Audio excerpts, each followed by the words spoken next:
What's up everybody? In this video I will be showing you how to deposit and sell hamster coin from the Hamster Kombat to Bybit.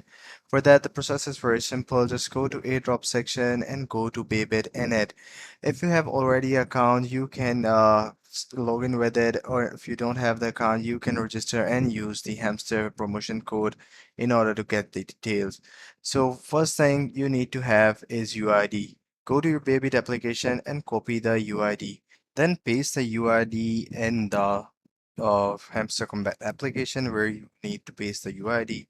After that, what you have to do is go to Bybit application, go to Asset, then click on Deposit option, then click on Deposit Crypto. In the crypto, select Hamster, and in the Hamster, select Don't Chain.